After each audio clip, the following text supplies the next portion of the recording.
A Treasury minister has admitted that Theresa May could be forced to bow to mounting pressure for a fresh Brexit referendum if her plan is rejected, with the option to halt EU withdrawal altogether. Mel Stride delivered a huge boost to the campaign for a people's vote when he acknowledged, "There is a danger of that happening if Chequers doesn't prevail." The minister also said, "We could end up not leaving the EU altogether," suggesting the ballot paper for any further referendum would have to give voters the option to remain in the EU. MPs to have at least 6 opportunities to force final say. Referendum supporters leapt on the comments, claiming Mr. Stride had let the cat out of the bag by admitting what the Prime Minister has repeatedly denied. "This is one small step for the minister but a giant stride for our campaign to deliver a people's vote," said Tulip Sadiq MP, a Labour supporter of the anti-Brexit Best for Britain group. And Alison McGovern MP, for the People's Vote campaign, said, "This has changed everything. A minister has had the courage to tell the truth about the mess the government are in over Brexit and let the cat out of the bag." The gaffe came as the EU, as leaders gathered in Salzburg, delivered a blow to the Prime Minister's hopes for her Chequers proposals when it warned they needed to be reworked. Donald Tusk, the European Council president, said major stumbling blocks remained, including avoiding a hard border in Ireland and the future trading relationship between with the EU.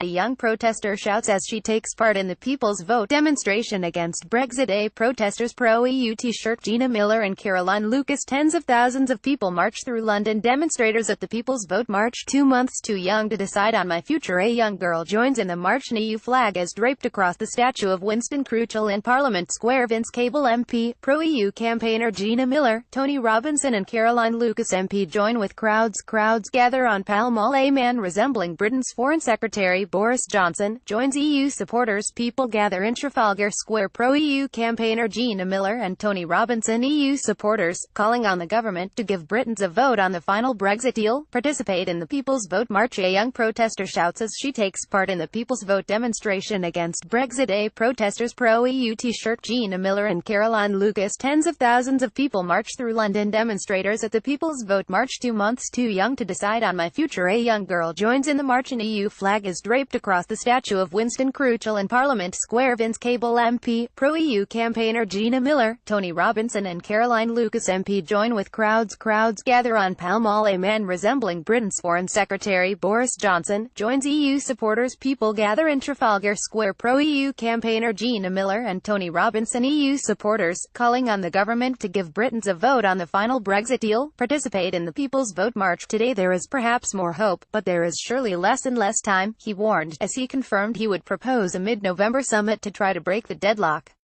Earlier, in a hardline stance ahead of arriving in Austria, Ms. May laid bare the gulf between the two sides when she said EU plans for the Irish border after Brexit remained totally unacceptable. The Prime Minister has tried to stamp on the People's Vote campaign by insisting, "It's my deal or no deal," but Mr. Stride's comments blew that strategy out of the water. He told Sky News, "I suspect those to the right of the party, the pro-Brexit wing, will be very concerned that, if that deal doesn't prevail, they'll end up in a situation where we could have a second referendum and we could end up not leaving the EU altogether. There is a danger of that happening if Chequers doesn't prevail."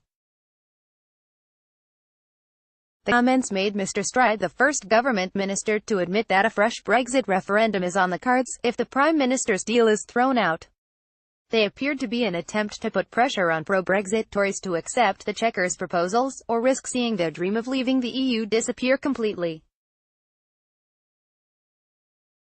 However, the comments are a gift to MPs and campaigners who have insisted it is false to claim the UK faces a binary choice of Ms. May's deal or the damage from crashing out with no agreement at all.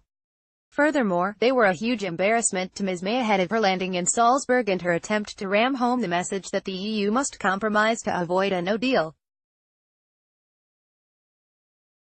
Just hours earlier, in a newspaper article, the Prime Minister again tried to kill the People's Vote campaign, insisting it would destroy trust in politicians to stage another referendum.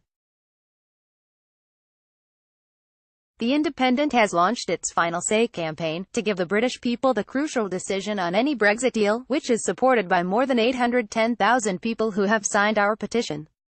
Mr. Stride's intervention was seen as undermining Ms. May's efforts to convince the EU that her no-deal threat is real, when most have already dismissed it as a bluff. Most diplomats and officials are convinced it would be bad for everyone, but it would be so much worse for Britain, as one put it this week. Ms. May added, the Brexit elite are desperate to deny the people a voice on Brexit, but there is no stopping an idea whose time has come. The government's strategy, usually kept for private conversations, is to twist the arms of Brexiteers with the risk of Brexit being stopped, and the arms of pro-EU Tories with the threat of a no-deal. It was let slip by Mr. Stride, who also referred to MPs on the other end of the spectrum, warning Britain could end up in a no-deal situation. Meanwhile, Wallace First Minister said a general election should be called if the government's deal was rejected by either the Scottish Parliament or the Welsh Assembly. Wales voted to leave the EU by a margin of 52.5% to 47.5% in the 2016 referendum, but recent polls have suggested it has flipped to remain. The Independent has launched its